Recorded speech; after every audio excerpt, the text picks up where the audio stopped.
अस्सलाम वालेकुम everyone. Today we are just finishing out the Bloom's taxonomy.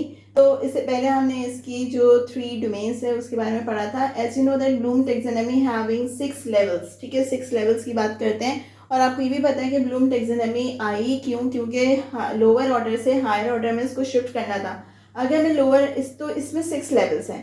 अब ये 6 लेवल्स जो हैं वो तो याद करना बहुत आसान है कि पहले पे कौन सा आएगा, दूसरे पे कौन सा आएगा, तीसरे पे कौन सा आएगा, लेकिन हमें इसके एग्जाम्पल्स के थ्रू इसको समझना चाहिए। What is the difference between each level, ठीक है, why are they being design in this वे।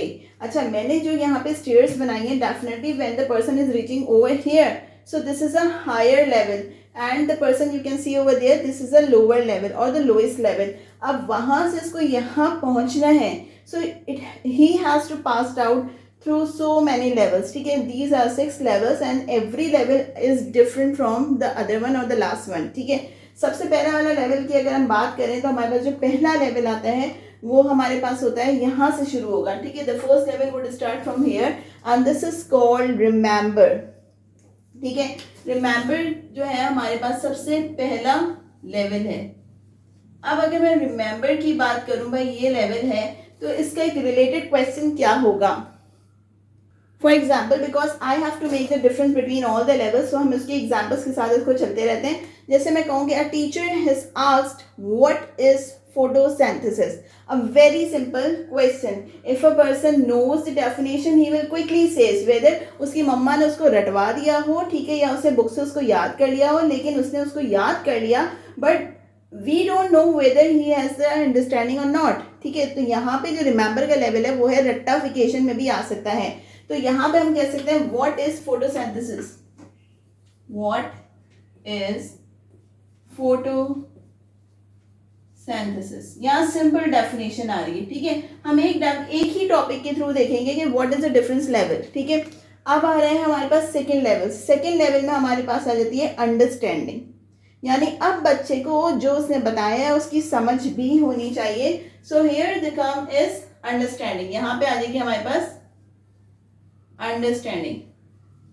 अब फोटोसिंथेसिस से रिलेटेड हमारे पास एक ऐसा क्वेश्चन होना चाहिए जिसमें हमें उसकी अंडरस्टैंडिंग पता होनी चाहिए। हम ये भी कह सकते हैं explain the process of photosynthesis in your own word, when he is telling him, when he is telling in the when he is telling in his own word, तो वो अपनी सारी जो इन्फॉर्मेशन उसके दिमाग में हेयर एंड देयर है वो उसको क्या करेगा, वर्ड से पुट ऑन कर देगा।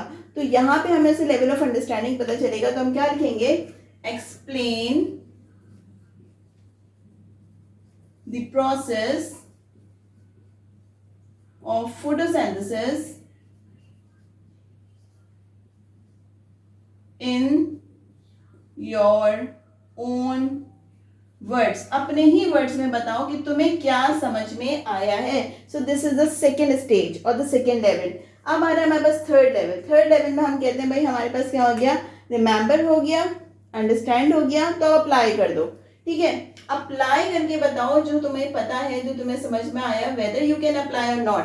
जब हम अप्लाई की बात करते हैं तो फोटोसिंथेसिस से रिलेटेड हम क्या कर सकते हैं, शो हाउ प्लांट्स ग्रो, ठीक है। यहाँ पे टीचर बोल सकती है कि भाई दिखाओ प्लांट्स कैसे ग्रो करते हैं, शो हाउ प्लांट्स ग्रो। अब यहाँ पे वो उसको फील्ड में भी लेके जा सकती है टीचर, या फिर उसको एक सिंपल जर्मिनेशन के थ्रू भी बच्चा दिखा सकता है। तो यहाँ पे सिंपल क्या हो रही है, ग्रोथ दिखाई जा रही है। बहुत बड़ी चीज इसको करके नहीं दिखानी, सिंपल एक ग्रोथ दिखानी कि जो प्लांट है वो कैसे ग्रो कर रहा है। तो अगर उसे फोटोसिंथेसिस पता है तो he can apply this information और understanding over here to show the plants growth, ठीक है। अब इसके बाद अप्लाई के बाद हमारे पास क्या आ जाता है कि भाई हमने अप्लाई कर दिया, एनालाइज करो। अब क्या करो, एनालाइज करो। एनालाइज का मतलब क्या हो गया भाई, कंपेयरिंग कर लो, ठीक है, ब्रेक इनटू पार्ट्स करो, जरा उसको हिस्सों में डिवाइड करो। यानी अब हम क्या कर सकते हैं कि भाई आप कंपेयर करो कि plant grow faster in sunlight और इन द डार्कनेस, ठीक है। यहाँ पे टीचर बोलेगी will plants grow faster in sunlight और डार्कनेस। तो यहाँ पे क्या आ गया, कंपैरिजन आ गया। अब हमें कंपेयर करके बताना है कि क्या होगा, एनालाइज करेंगे क्या वाकई प्लांट सनलाइट में ज़्यादा बेहतर ग्रो करते हैं या डार्कनेस में ग्रो करते हैं. तो दिस इज अ कंपैरिजन. ठीक है, we are analysing the topic. फिर हमारे पास आ रहा है इसके बाद वाला जिसमें हम कह रहे हैं कि भाई इवेल्युएट करो. हमने कर लिया, हमने क्या किया, हमने एनालाइज कर लिया. अब हमें इवेल्युएट करना है कि हमने क्या देखा. Which one is better and why. ठीक है, विच एनवायरमेंट, यानी जो उसको सनलाइट की एनवायरमेंट मिली थी, विच एनवायरमेंट इज बेटर. क्या वो सनलाइट उसके लिए ज्यादा अच्छी है या उसके लिए डार्कनेस अच्छी है. ठीक है, तो हम यहाँ पे ये बताएंगे. फिर उसके बाद हमारे पास क्या आ रहा है, हमें क्रिएट करना है. Finally the person has to create something. जब उसका टॉप लेवल अचीव होगा तो वो क्या करेगा, डिजाइन, वो एक एक्सपेरिमेंट को डिजाइन कर सकता है. Design your own experiment to test plant growth. Plant की ग्रोथ को खुद ही किसी एक्सपेरिमेंट के थ्रू क्या करो, उसको टेस्ट करके बताओ. So you can see just by recalling और memorising the definition of photosynthesis this is not enough.